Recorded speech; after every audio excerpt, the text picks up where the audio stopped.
Hi, everybody. Welcome to the second annual International eConference on Atheism. My name is Dr. Darren Slade, and I'm the president of the Global Center for Religious Research, which is hosting this year's academic conference. Now, something to keep in mind is that GCRR is not interested in converting or deconverting anybody from any particular belief system. We are strictly an academic institution, and we seek to approach the discussion of God and suffering purely from a scholastic standpoint, whether that standpoint is theistic, atheistic, or something else entirely. Now, that's actually, in fact, one of the greatest things about GCRR is that you're being joined by students, scholars, and specialists from all over the world with a whole bunch of different backgrounds and traditions, right from the comfort and safety of your own home. Also, as a special gift to everybody, all you have to do is go to gcrr.org, our website, and look up our newest publication called God and Horrendous Suffering. And with that, all you have to do is scroll down to the bottom, and you can download a special sneak preview of the book by clicking the preview button. And if you end up wanting to purchase that book, we do recommend that you go through the GCRR website because our prices are a lot lower. But also, we're going to give you 15% off more than on the retail price. All you have to do is use the promo code SUFFERING, and that's all in lowercase. Use the promo code SUFFERING at checkout. With that said, I'd like to introduce to you my very good friend and our next presenter, Dr. Chris Kramer. Allow me to share my screen to give a proper introduction. So, Dr. Kramer's presentation today is called Causes, Reasons, and a Massively Deceptive God. Dr. Kramer teaches philosophy at Santa Barbara City College. His interests intersect across the philosophy of humor, mind, religion, informal logic, existentialism, and phenomenology and oppression. In fact, he wrote his dissertation on subversive humor, which is half humorous and the other half about oppressive stuff. So one's funny and the other half is pretty depressing. So good for you, Dr. Kramer, for doing that. Thank you so much for being here. You have the floor, sir. Okay. Thank you very much, Dr. Slade. So I have a bit of a lengthy paper here. I'll try to cut a few things out as I go to save some time. When my son, Milo, was 4 or so, he was running around our living room, oblivious to his surroundings, as is often the case with 4-year-olds. And I was walking to the kitchen. I was also oblivious, which is common, I guess, to philosophy professors. And we smashed into each other, and he went flailing onto the ground and started crying. And then he asked, "Why did you do that?" And I said, "It was an accident. I'm sorry. This was insufficient." "Why did you knock me down?" he said through his tears. And I realized that he didn't know the difference between accidents and intentional acts. Put another way, he did not know how to distinguish causes from reasons. And being a philosophy teacher, I recognized, well, this is an ideal time to get into a dissertation on some often confused concepts. And so I went into a discussion of the distinction between causes and reasons to my crying child. And I think it was worth it. He now knows that some things simply happen for no reason at all, contrary to the presumption of far too many who I think are too quick to respond to disasters, for example, with everything happens for a reason.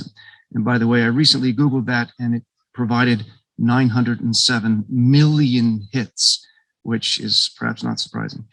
Now, it is true, I played a causal role in his falling down, as did he, but there was no reason for his falling down. This is what I will mean by accident, when moral agents are involved in the situation.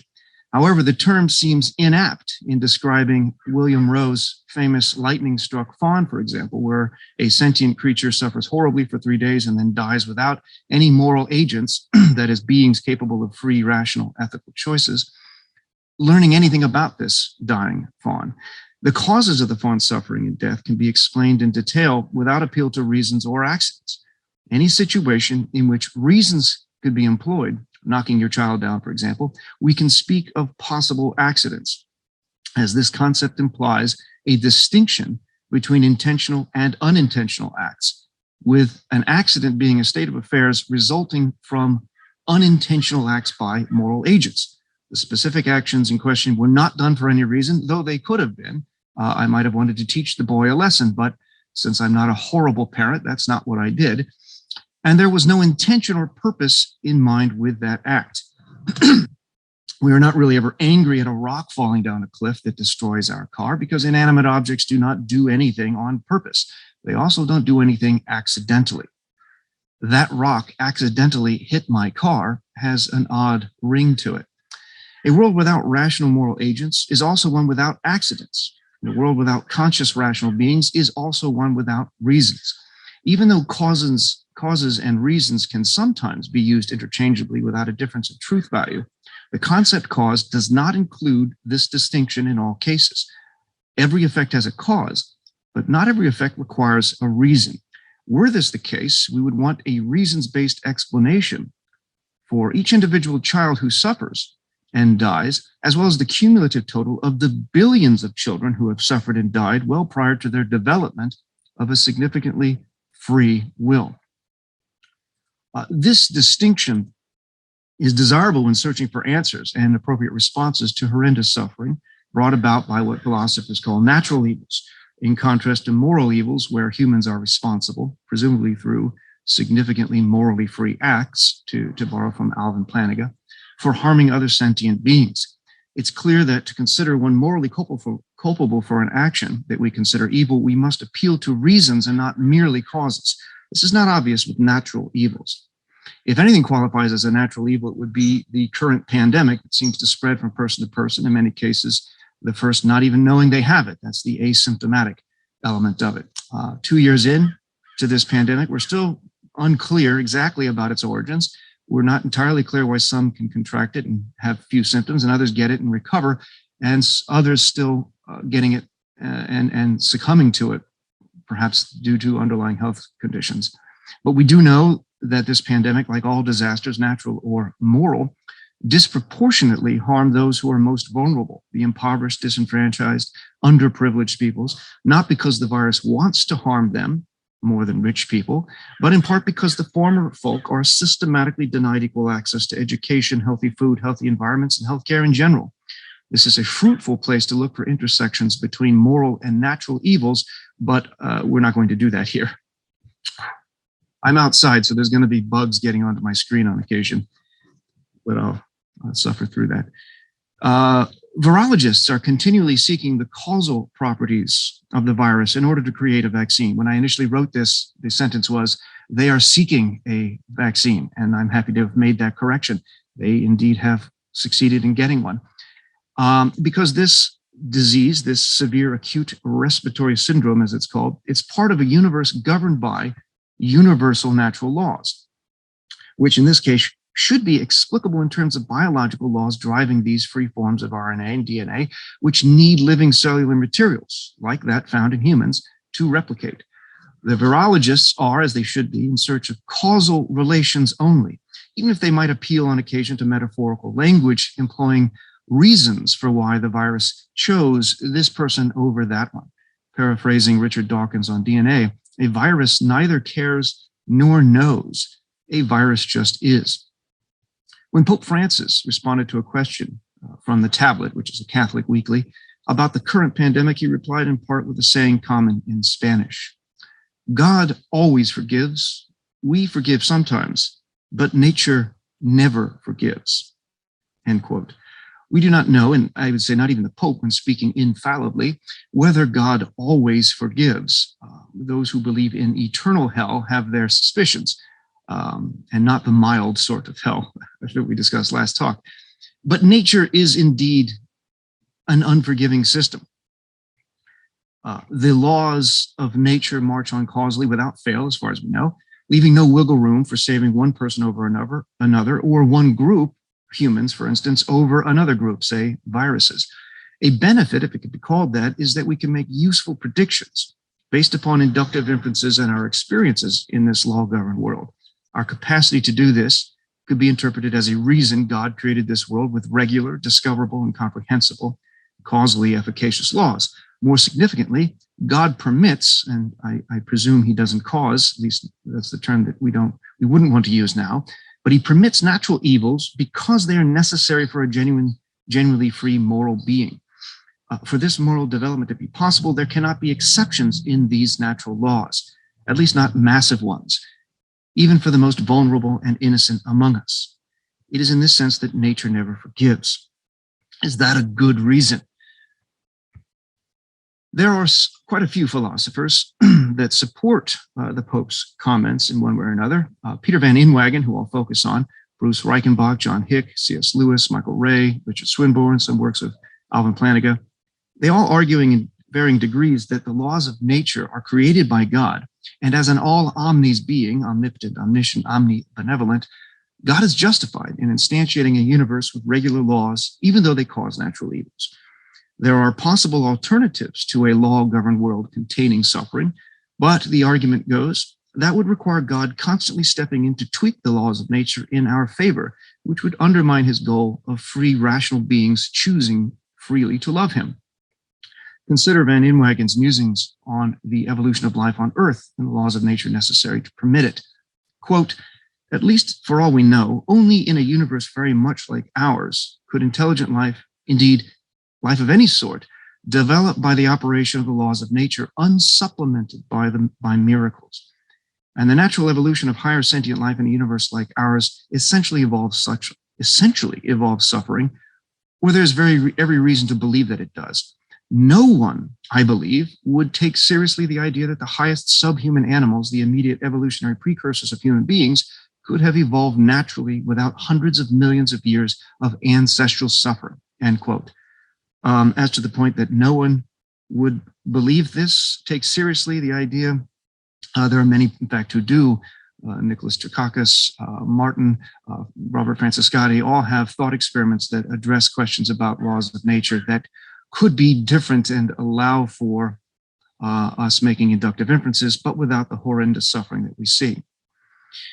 Divine meddling through miracles, according to Van Inwagen, would make for a massively irregular world, unless miracles do not upset the laws of nature that humans need, and some non-human animals, in order to plan, predict, and act in a moral manner. To expand on this, imagine a world in which God constantly intervenes to stop suffering, which is to render the laws unpredictable, which is to say, from our perspective, no laws at all. In this world, a child is about to fall from a great height, but inexplicably, the child freezes in midair and then slowly returns unscathed to her grateful parents. This sounds lovely, but notice what follows. In order to avoid the sorts of suffering that we see daily, the laws of nature would have to be continually superseded by God, sundering the connections between cause and effect, making science, which relies upon the causal principle, ultimately useless. In addition, with no possibility for actual harm, psychological or physical, our capacity to make moral choices would be removed. If my actions can never result in genuine harm to myself or others, no decision I make could be morally significant. I skip a few things here, sorry for the interest of time. We could imagine if there were incessant miracles in this possible world, parents would never be genuinely terrified and no virus could reach their child. But this would be at the cost of our earthbound virtues, the argument goes, such as courage, compassion, fortitude, and temperance. These and many other human features would be as superfluous in this possible world as they would, presumably, be in heaven. Put another way, we would not be human, as Reichenbach puts it. And this is what Inwagen calls a massively irregular universe. So it's either pandemics or massive physical irregularity. Is this convincing? In a regular law-governed universe like ours, earthquakes, tsunamis, tornadoes, and even pandemics are, in a sense, inevitable, and in some cases predictable. Something like the current pandemic was, in fact, predicted during the Obama administration, which results in incalculable suffering. For context, consider Richard Dawkins' oft-quoted passage. The total amount of suffering per year in the natural world is beyond all decent contemplation. During the minute it takes me to compose this sentence, thousands of animals are being eaten alive. Others are running for their lives, whimpering with fear. Others are being slowly devoured from within by rasping parasites. Thousands of all kinds are dying of starvation, thirst, and disease. It must be so. If there is ever a time of plenty, this very fact will automatically lead to an increase in population until the natural state of starvation and misery is restored, end quote. This default, vicious, violent, and virulent cycle is predictable and unsurprising under the hypothesis that every effect has a cause, as Paul Draper puts it, but it is not only exceptionally incongruous under the hypothesis that everything happens for a reason, it's positively abominable. It is abominable under any moral analysis from and concerning this world. But many theists' hypotheses are not that, as they require moral accounts that are not of this world. Our moral and logical intuitions are completely baffled as to what possible justification there could be for allowing the horrors listed above, and that's merely a tiny fraction. As we're told by biologists, 99% of all living species has gone extinct, and that is quite perplexing if this world is designed for flourishing of creatures. Maybe it's only designed for the flourishing of human creatures, but we'll talk about that part later. Since God is morally perfect, God never acts immorally. So there must be a just reason for suffering, even if we can never fathom it. It is a logical deduction from the presumed nature of God to the conclusion that the evils experienced in the actual world are all justified somehow, but this valid inference remains morally empty until we posit why God allows natural evils. A seemingly harsh and blunt means to bring about some presumed greater good or preclude a greater evil than that caused by the natural evils. This why is deemed ultimately unanswerable under a version of what has become known as skeptical theism, or what Van Inwagen refers to as modal skepticism. He says, I have urged extreme modal and moral skepticism, or one might say humility. I'll come back to that concept of humility in a bit, in matters unrelated to the concerns of everyday life. If such skepticism is accepted, then we have no reason to accept the proposition that an omniscient, omnipotent being will be able to so arrange matters that the world contains sentient beings and does not contain patterns of suffering morally equivalent to those of the actual world, end quote. You can find a version of this skeptical theism in Isaiah, and of course, Job, who was sarcastically berated for daring to ask why he, a just and virtuous man, as God very well knows, for being punished so horribly, to say nothing about the violent deaths of his children. As Plantinga puts it, this notion of God's providence is simply beyond our ken. Interestingly, under Dawkins' purely natural hypothesis, but also many theists' supernatural hypotheses, the resulting suffering from laws of nature must be so. On the naturalist side, Paul Draper puts it this way: in the absence of supernatural assistance, a Darwinian world containing sentient organisms is almost inevitably cruel, end quote. Interesting use of the term cruel there. If it's purely natural, perhaps that's kind of colloquialism that may be less helpful, but come back to that. But with a divine creator who presumably has a goal of creatures flourishing, this inevitable cruelty should confound any morally sensitive being. Recall for Van Inwagen, the alternative is a massively irregular world that might be worse than the actual law-governed world that we do inhabit, for all we know. This view at best seems to suffer from a lack of imagination, but worse, it leads to a greater flaw in God's design than massive physical irregularity, and that would be massive moral irregularity. Massive physical irregularity does not itself lead to moral irregularity, rather it leads to no morality at all. But this is not inherently a flaw. We can conceive of possible worlds in which the governing laws are such that there is no suffering, but at the cost of moral beings. The state of affairs prior to Adam and Eve's fall, or heaven, for example. All of this worldly virtues would be out of place there, at least we hope. If we think that courage and compassion are needed in heaven, perhaps we don't know what heaven is. But what of moral irregularity? Van Inwagen's modal and moral skepticism regarding matters unrelated to the concerns of everyday life, what he refers to as cosmic matters, seems to not be an instance of humility. In fact, it sounds more like what the philosopher Stephen Law calls the nuclear option, used disproportionately to blow up reasonable grounds for argument altogether, simply to avoid admitting a weakness in one's particular position. As Law puts it, going nuclear is an attempt to unleash an argument that lays waste to every position, bringing them all down to the same level of reasonableness, end quote. For instance, parental neglect, our God-given, but this worldly morality informs us, is morally wrong. But God is a divine, morally perfect parent. The parent analogy is prevalent going all the way back to scriptures.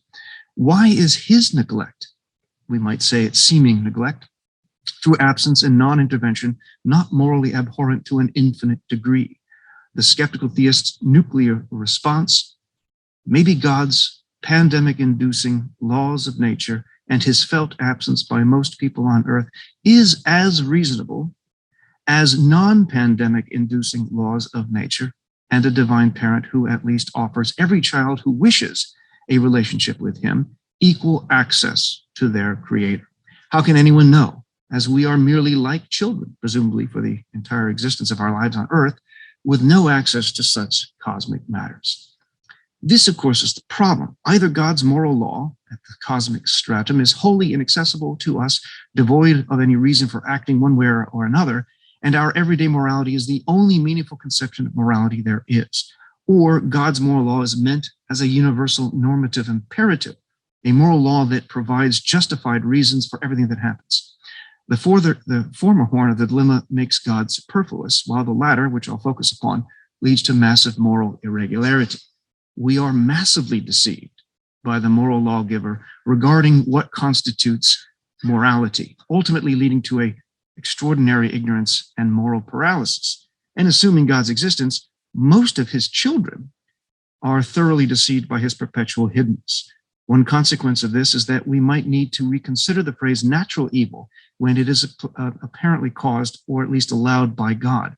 Referring to it as natural might remove unfairly any culpability. A presumption going back at least to Descartes in his Meditations is that an all-good God would not, even could not, be a deceiver. And most theists today would agree. As Inwagen says, a world that looks like the actual world, but in which beasts, that is non-human animals, as he puts it, feel no pain, would be massively deceptive. And it is not surprising that massively irregular worlds should be massively deceptive, for our beliefs about the world depend in large measure on our habit of drawing conclusions that are based on the assumption that the world is regular. But it is plausible to suppose that deception, and for a stronger argument, massive deception, is inconsistent with the nature of a perfect being. End quote. Swinburne makes a similar case as well. It's not clear how Inwagen can make moral conjectures about such matters given his modal skepticism, but I think he must do so to avoid employing the nuclear option. Also, I think he's correct about the inconsistency. An analysis of God's hiddenness reveals, I think, that it constitutes massive deception, and not merely a necessary, noble lie to avoid epistemic coercion of his finite creatures into believing in him and having no choice but to love him, which of course would be no love at all. After World War II, it is sometimes asked, where was God during the Holocaust? And the clever response was, where was man? Which is not really a clever response, I think. That's more of a diversion. My witty response to that would be, he was on the Western Front. Here I have a Holocaust joke, which sounds terrible, but I'm going to give it to you anyway. It's better than it sounds. A Holocaust survivor meets God and tells God a Holocaust joke. God responds, "That's not funny." Responder, the Holocaust survivor, says, "I guess you had to be there." That's it. We can talk about that later. At least we made it to the front. At least humans did try. At least the Americans and others did try to stop the Holocaust. But for so many people on Earth, to say nothing of the trillions of non-human animals, it appears at least that God is absent from beginning to end, never offering a sufficiently unambiguous message to warrant a hint, much less evidence, for a rational, moral, and suffering being to seek him out for a loving relationship, which appears to be the ultimate goal, according to many theists. But the matter is worse for actual children on the theist's parent analogy. If adults are like children in relation to God, what are actual children akin to? These are people, these are kids who are fully exculpably ignorant with respect to God, and yet they die of disease at the same rate as sinful adults, but without the opportunity to have a meaningful personal relationship with God. If everything happens for a reason, there must be a reason for this hiddenness.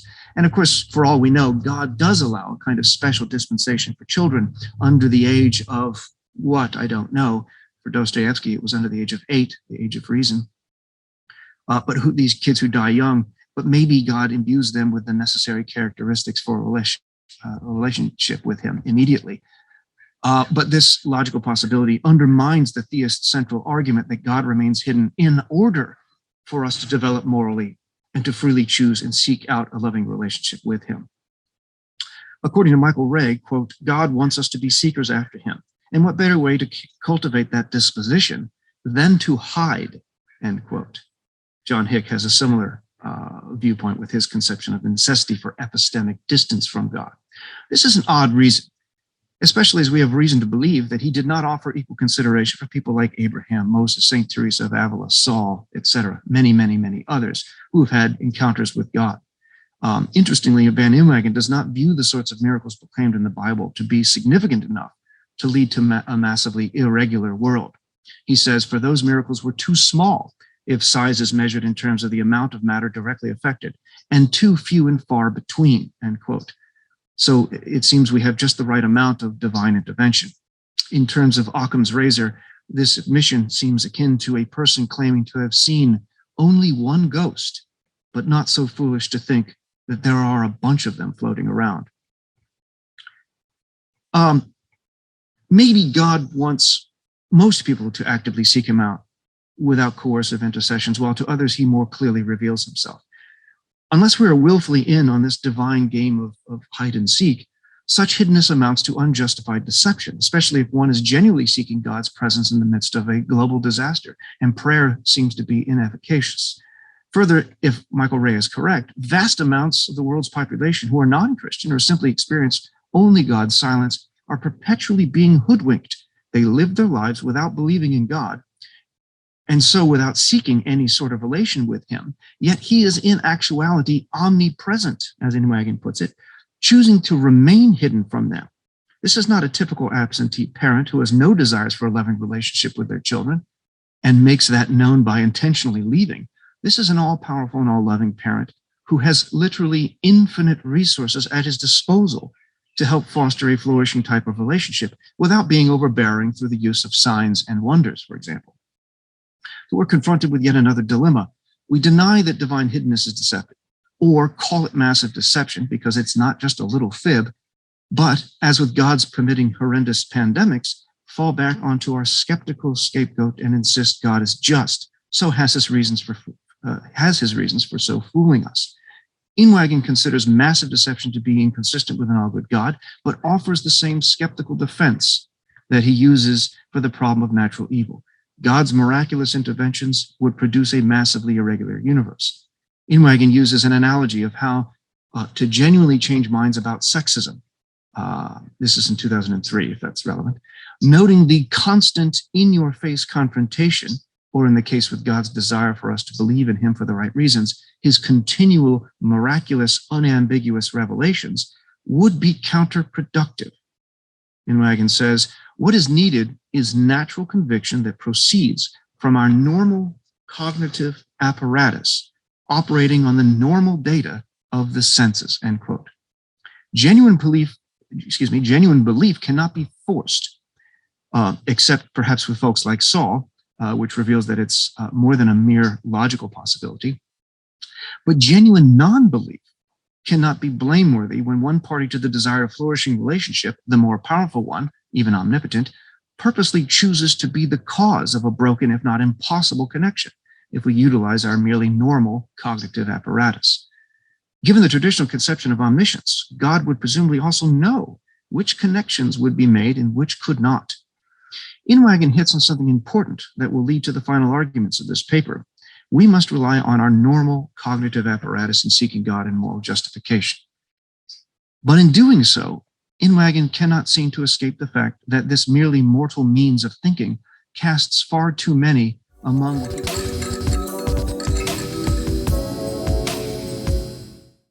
One last thing you might want to know is that the Global Center for Religious Research has established the most comprehensive international research group to study the causes, manifestations, and treatment options for those suffering from religious trauma. But we have a big problem. See, in order for victims of religious trauma to receive help, we need to arrive at a place in our culture where religious trauma is recognized as a real mental health condition. And unfortunately, the academic study of religious trauma is still in its infancy. This means that there are no exhaustive empirical studies to support what we have seen and experienced, that religious trauma exists and is a chronic problem. As it stands, really only anecdotal case studies have been published so far, but nothing substantially empirical. And GCRR wants to correct this gap of knowledge, and we're hoping to get your help with that. So we have set up a GoFundMe page in order to crowdsource the world's very first, most comprehensive sociological study on the existence, causes, and manifestations of religious trauma. Now, the reason we are crowdsourcing this stuff is because we were actually set to get a grant, federal grant for this research project, and then the federal government halted all funding for mental health research. So we were left holding the bag. That's why we're hoping the public can join us in this effort. All you have to do is go to GoFundMe.com and search for the phrase religious trauma sociological study, or you can click the link that I'm going to put in the chat box. And at the very least, please share this GoFundMe page across all your social media platforms just to get the word out about this really important research project.